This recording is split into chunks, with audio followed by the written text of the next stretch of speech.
This is Small C's All-Star Summer Breakfast.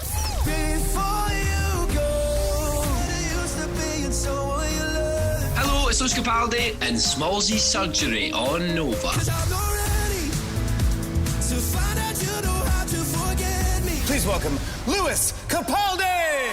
Hello. Hello, how are you? How are you doing? Can I say, last time I saw you, sir, you were hands deep eating a barbecue chicken out of a bag backstage at your Sydney show. The good old days, as what I described them. And now you disappeared for 2 years. That was it. It was the barbecue chicken. I just haven't been right since. My bowels have just been kicking off at me. It's been strange. Yeah, that was it. I knew I shouldn't have ate it, but here we are. In the moment, you knew you were making a bad decision, but you went ahead with it anyway, right? Exactly that. But hey, that's what life's all about, a series of bad decisions. That's exactly. Hey, great to see you again, number one. Likewise. Number two, as I said, you disappeared for 2 years. The new song, we're going to talk about that in a second, but any journey of self-discovery, did you learn anything about yourself while you've been gone? No. I didn't learn anything about myself. Oh no, I got told I have Tourette's, which is quite which was a find in itself. Yep. I guess, sorry, I don't mean to be rude, but on reflection, explains a lot. Yeah. I'm quite a twitchy guy. I do a lot of twitching. I'm all over the shop. It kind of makes sense. Yeah, so that's the only thing. I found out I've got Tourette's, which is it. Which is not emotionally. I haven't learned a lot from myself. I haven't looked inward. Okay. Yeah. All right. Well, hey. Now, follow-up question: how was the 2 years off? You disappeared. You told everybody that you were going away to find yourself or write music. Was it meant to be 2 years? Did it accidentally end up being longer? It has been longer. It's been longer than I expected it to be. But it wasn't. The issue was when I was like, "Oh, guys, I'm gonna take 2 years off." I was kind of like thinking, right, Ed Sheeran, he just went cold, and like people had enough. I was like, my face. People had seen too much of me, and then there was this pandemic, and I was like, look, the world has suffered enough. I need to give them a break here. So I slipped away. I slipped away like a sneaky fish, and then I was expecting, oh, do you know what? I'll be able to travel and do things because the pandemic won't last that long. And then the pandemic lasted ages. So I kind of spent most of my 2 years off in my parents' house because I still lived with my parents during lockdown, etc. So that was a bit of a pain. And then I didn't really do anything. Like that's like I think when Ed did his whole like, guys, I'm going to take a break and everything's going to be, you'll see me soon, blah blah blah. Kind of like he did the break, and I was still on my phone and looking at things and like still on TikTok and Twitter. I just didn't tweet anything, so it was like that's like it's not really. It wasn't exactly. It wasn't a cleanse. Yeah, it wasn't really a break then, right? You just stopped posting, right? It must have, but it must have been fun at least to go. I don't have to worry about a post today. I can casually observe the TikToks without having to think about now what TikTok will I make. Yeah, that's true. That is true. But then also, the fact that as all of the people's favorite singers and things are, us musicians tend to be attention seekers for the most part. You don't so when say. You're on TikTok and you're like, so when you're on TikTok and you're like, whoa, that looks really fun. I wish I could do that. It's it's almost like a prison that I've put myself in. I was shackled up by my own doing, and it was self-imposed prison too, right? Like you didn't have to do that, but I enjoy the commitment to I'm going away, and you won't see me. That's that. I've learned that I can endure a great deal of psychological self-inflicted pain. And you know what? That's a great lesson that one can learn. But it's so good to have you back. And the song, new one, it's out. It is called "Forget Me." It is a home run, Lewis Capaldi style. Oh, thank you very much. That's very nice of you to say. I was a bit nervous in releasing this song. It's a bit of I wouldn't say it's a crazy departure, but it's definitely like upbeat for sure, which is one thing that's uncharted territory for the Seaman. Yeah, I call myself. Tempo with Capaldi in the name. I don't know how this is going to go. Yeah, exactly. So hopefully people like it. And it's very hard to sing. We've kind of been doing our first couple of sessions with it recently, and it is an extremely hard song to sing. So the live version, I would not have anybody hold out hope for it sounding good live, because right now it sounds like a car crash. But we'll get there. Okay. But we'll get there. You know, and that's right. And life is about a journey, and it's about getting to a point where the song sounds great live.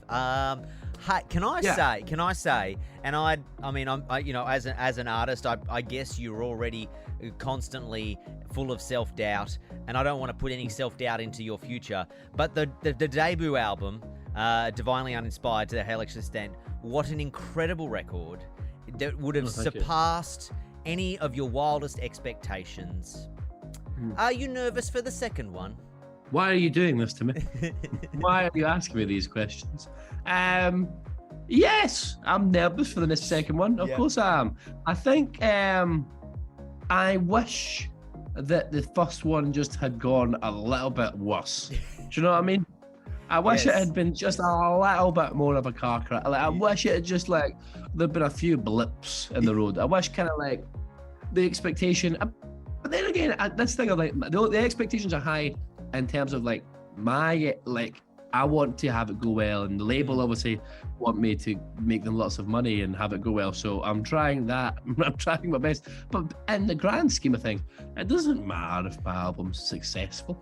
In the grand scheme of things, I mean, I've got a mortgage to pay, so that's a bit of a nightmare. But other than that, I mean, apart from the adulting that you're doing now, whatever happens, happens. Exactly. But yeah, no, I'm extremely nervous. I would be lying. I've had sleepless nights. I've been sweating. My life is just as constant fear, and it's a living hell. But it's good to be back. It's great to have you on. It's great to have you back. We've missed you. Because if I have to play someone you loved, like again, I just think it's like, I mean, it'll kill me now. Like it's time for some fresh Capaldi on the playlist. You know. Yeah. That's it. I've served up a fresh slice for you to enjoy. Now tell me, the new song which we are loving, Forget Me. Give me the 411. Who is she? Or don't tell me who she is. Just tell me about it, if you could. Her name is Stephanie, and she left. No, I'm joking. She doesn't. The song is a song about a breakup, of course, because that's what I do. And it's kind of a bit different in the sense that it's a bit of like a bit of toxicity in the sense that I'm like kind of. The song's kind of me talking about the fact that I don't want this person to move on and be happy without me. Do you know what I mean? Which is healthy. Like, no, that's healthy. I think that's totally healthy. Yeah, it's good.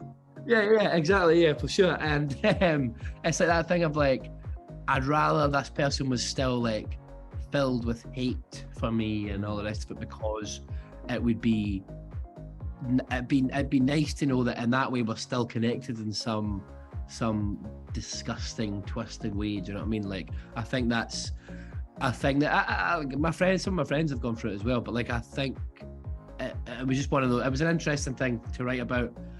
I've kind of exacerbated it a bit for the purposes of course, like the true artist you are. Of course, yes, of course. You exaggerated the whole thing. It's nowhere near as toxic as what the song makes out. But if the truth was in a song, it'd be a pretty boring song. It's much more exciting when we jazz it up a little bit, right? Exactly. It's basically like the news nowadays. If the truth was in it, it'd be Do you know what I mean? Misinformation's everywhere, maybe. But absolutely. That was a nice topical joke from me there. That was very good. I mean, he hasn't missed a beat. He's back. First interview in 2 years, and zing, zing, zing. In all honesty, though, like over the last 2 years, people still recognize you when you're going about doing your daily life, right? They're saying hello. They're asking you questions. Yeah. Yes. Did you Thankfully, otherwise, I would be. Although I went shopping. There's a place in London called Westfield. There's this big shopping centre. Yeah, Shepherd's Bush. Westfield, Shepherd's Bush. Yeah. You know yourself. Come on. But I was in. I think it was Doc Martens. I was in, and this girl. I was buying a pair of shoes. I think it was Doc Martens. I was buying a pair of shoes, and she asked me if I had a student discount. And it was a woman who was like, it was a girl about my age, my sort of demographic, Should've and I known was who like, you oh were. no, This is bad. this is really bad. And then I was there with my pal as well, who was like the worst kind of guy because he was like the smile on his face, like sheer joy brought to him. And then literally a week later, I was in Westfield again at Urban Outfitters, which is one place that I'm like, right. And I mean, you should walk in there and they should know who you are. Like your songs would have been on the in-store radio for months. Exactly. They've got the records and on the shelves, right? And I'm like, usually when we go there, I'm like to my friend, listen, we've got to get in and out of here and I never go into Urban Outfitters because it's usually just too crazy. It's just autographs and photos for days. I can't even have a minute to yourself. Exactly. So I go in there and I'm browsing and I'm walking around and someone comes up and asks me, excuse me, do you work here? And I'm like, this is not my job. No. This is not great. So I text my manager and I says, we need to release some music. This is bad. This is bad. It was at this point, the self-imposed exile was wrong and we need to get back in the public eye ASAP. Like, we made a mistake. We need to do this. All right, my time is running out. You know Australia loves you. Yes, I know. You know Australia loves you. Is anything in the diary for you to visit us here? We would love to see you. You are an incredible performer. You're still one of my favourite shows that I have seen. I'm just pissing in your pocket right now, so if you could piss back, that would be fantastic. That's away. You are the best ever, and you look great, and you look radiant. You look radiant just now, and this radio show is my favourite radio show of all time. Thank you. Are you coming to Australia? Can you answer any questions like that? Oh, sorry. I was just pissing. We were just pissing on each other there. Yeah. We were just giving each other a golden shower there. So my plans as of professionally, I don't know when I'm coming to Australia. I hope it's very soon because I love it there and it's one of my favorite places to play shows. I am coming down. I'm supposed to be coming down for like 2 weeks at New Year with my friends, just to get on it and just enjoy what Australia has to offer. So I'll pop in. Yeah, pop in. You can come to my place, watch the fireworks, and you can make a tax deduction out of the trip. Just say you did a show, and then boom. Yeah, exactly. You don't have to pay for it. I love that. It's fantastic. New song, Forget Me. Don't be a stranger to us. It's great to have you back. Lewis, always a pleasure, sir, and shall see you sooner rather than later. Yes, I can't wait to piss in your pocket and piss all over you in real life. Come on. Sign me up for it, I think. Sign me up. Very good to see you, mate. Smallzy's All-Star Summer Breakfast is a Nova podcast. For more great comedy shows like this, head to novapodcast.com.au.